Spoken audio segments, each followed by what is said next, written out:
Hi hello friends, ನಾನು ನಿಮ್ಮ ತೇಜು ಉಡುಪಿಯಿಂದ. ನಾನಿವತ್ತು ಕೊಪ್ಪದಲ್ಲಿ ಲೊಕೇಟ್ ಆಗಿರುವ ಕಮಂಡಲ ಟೆಂಪಲ್ನ ವಿಸಿಟ್ ಮಾಡಿದ್ದೆ. ಕಮಂಡಲ ಟೆಂಪಲ್ ಬಗ್ಗೆ ನಾನು ಸುಮಾರು ಸರಿ ಕೇಳಿದ್ದೆ, ಆದರೆ ಒಂದು ಸರಿನೂ ವಿಸಿಟ್ ಮಾಡಲಿಕ್ಕೆ ನನಗೆಲ್ಲ ಆಗಿರಲಿಲ್ಲ. ಆದರೆ ಇವತ್ತು ವಿಸಿಟ್ ಮಾಡೋ ಹಾಗಾಯಿತು. ಇಲ್ಲಿ ಬರೋ ತೀರ್ಥ ತುಂಬ ಪ್ಯೂರು ಆ್ಯಂಡ್ ಸ್ಕಿನ್ ಪ್ರಾಬ್ಲಮ್ಸಿಗೆಲ್ಲ ತುಂಬ ಒಳ್ಳೆಯದು. ಇದರಲ್ಲಿ ಸ್ನಾನ ಮಾಡಿದ್ರೆ ಅಂತೂ ತುಂಬ ಒಳ್ಳೆಯದು ಅಂತ ಹೇಳ್ತಾರೆ. ಸೊ ನಾನು ಅದೇ ನೀರನ್ನು ಕುಡ್ಕೊಂಡು ಟೆಂಪಲ್ ಕಡೆಗೆ ಬಂದೆ. ಈ ಟೆಂಪಲ್ದು ವಿಶೇಷ ಎಂತಪ್ಪ ಅಂತಂದರೆ, ಗರ್ಭಗುಡಿ ಒಳಗಡೆ ನೀರು ಬರೋದೇ ವಿಶೇಷ. ಈ ನೀರು ಬ್ರಾಹ್ಮಿ ನದಿದು ಅಂತ ಹೇಳಲಾಗುತ್ತೆ.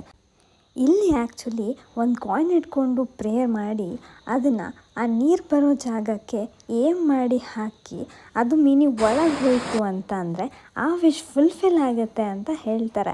ಆ್ಯಕ್ಚುಲಿ ನಾನು 2 ಕಾಯಿನ್ಸಲ್ಲಿ ಟ್ರೈ ಮಾಡಿದೆ. 1 ಕಾಯಿನ್ ಹೋಯಿತು, ಅದನ್ನು ಕ್ಯಾಪ್ಚರ್ ಮಾಡಲಿಕ್ಕಾಗಲಿಲ್ಲ. ಇನ್ನೊಂದು ಕಾಯಿನ್ ಹೋಗಲಿಲ್ಲ. ಅದೇ ಬೇಜಾರಲ್ಲಿ ನವಗ್ರಹ ಟೆಂಪಲ್ನ 9 ರೌಂಡ್ ಹಾಕಿ ಮನೆ ಕಡೆ ಹೊರಟೆ. ಇದೇ ಥರ 3 ವೀಡಿಯೋಸಿಗಾಗಿ ನನ್ನ ಪೇಜನ್ನು ಫಾಲೋ ಮಾಡಿ. Wait until next video. Signing of.